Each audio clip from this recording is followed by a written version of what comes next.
সব বন্ধুরা আর কিছুক্ষণের সময়ের মধ্যেই শুরু হতে চলেছে একটা বড় ইনিংস, বড় খেলা, যেটা হলো সব থেকে বড়, যেটা মনে হবে আমাদের আজকের ফাইনাল হতে পারে, আজকের ফাইনাল না আইপিএলের ফাইনাল হতে পারে, যেটা হলো আরসি ভার্সেস কেকেআরের ম্যাচ। আর কিছুক্ষণ কয়েক ঘন্টার মধ্যেই কিন্তু শুরু হতে চলেছে। আর সেখানে একটা বড় তাণ্ডব, যেখানে কিন্তু আজকের ম্যাচে যেটা সবথেকে গুরুত্বপূর্ণ জিনিস হতে চলেছে সেটা হলো কেকেআরের টিমের বদল হতে চলেছে।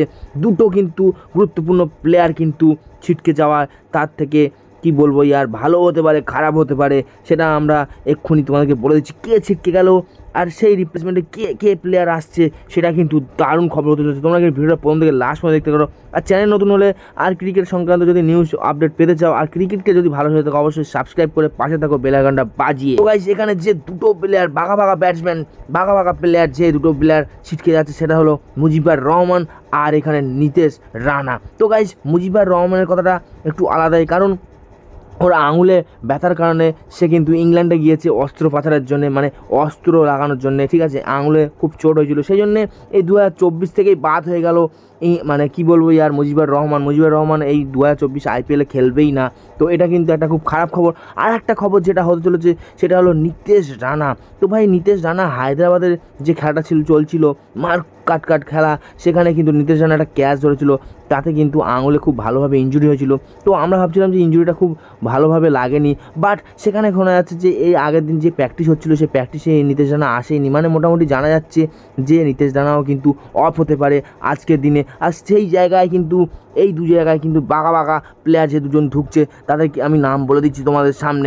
মুজিবুর রহমানের জায়গায় কিন্তু এখানে একটা মিস্ট্রি ব্যাটসম্যান তুলে নিয়েছে, ব্যাটসম্যান অবশ্য বোলার, তাকে বলা হয় আল্লাহ গাজবার নামে। সেও কিন্তু আফগানের প্লেয়ার, আর সেও কিন্তু ফিল্ড শটের মতো ব্যাটও নাকি করতে পারে শোনা যাচ্ছে, বাট সেটা আমি অতটা বলতে পারবো না, আজকের ম্যাচটা দেখলেই বোঝা যাবে। কিন্তু সেই স্পিনার স্পেশালিস্ট অবশ্যই, তার মধ্যে আছে ক্যারাম বোলিং আশ্বিনের মতো, আমাদের ইন্ডিয়ান আশ্বিনের মতো, তার মধ্যে ক্যারাম বোলিং আছে, গুগলি আছে, সব কিছু আমরা কিন্তু কেকেআরের সাথে দেখতে পারবো। তো সবাই জানে, সবাই জিজ্ঞাসা করবে যে আরেকটা স্পিনারের জায়গায়, মানে আরেকটা স্পিনার জায়গায় ফাস্ট বোলার ঢোকাতে পারতো।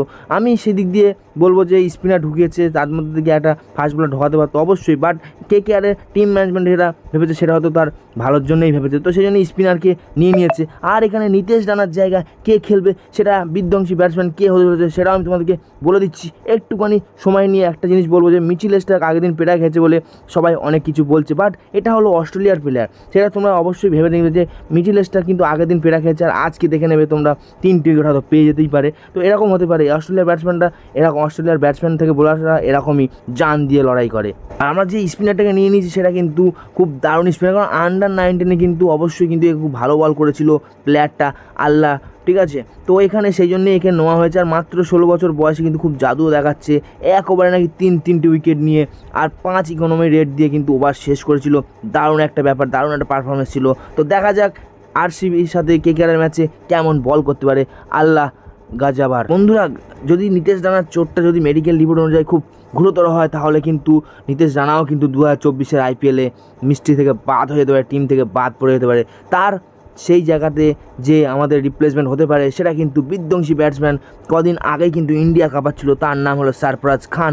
তো তার জায়গায় কিন্তু রিপ্লেসমেন্টে সরফরাজ খান আসতে পারে, বাট আজকের দিনে আজকের টিমে যে প্লেয়ারটা আসতে চলেছে নিতেশ রানার জায়গায় মিডল অর্ডার ব্যাটসম্যান হিসাবে, সে কিন্তু মনীষ পান্ডে। অনেক দিন পর কিন্তু মনীষ পান্ডে সুযোগ পেল, আর আজকে কামাল মনীষ পান্ডেকে দেখাতেই হবে, কারণ জাদু দেখাতেই হবে, কারণ মনীষ পান্ডে একটা দারুণ মিডল অর্ডার ব্যাটসম্যান। কিন্তু আরও একটা খবর, নারিন কিন্তু 500তম ম্যাচ খেলতে চলেছে আইপিএলে। তো আজকে কিন্তু এই খবরই ছিল। আর তোমাদের মতামত কিন্তু অবশ্যই ভিডিও কমেন্ট বক্সে জানাতে ভুলবে না।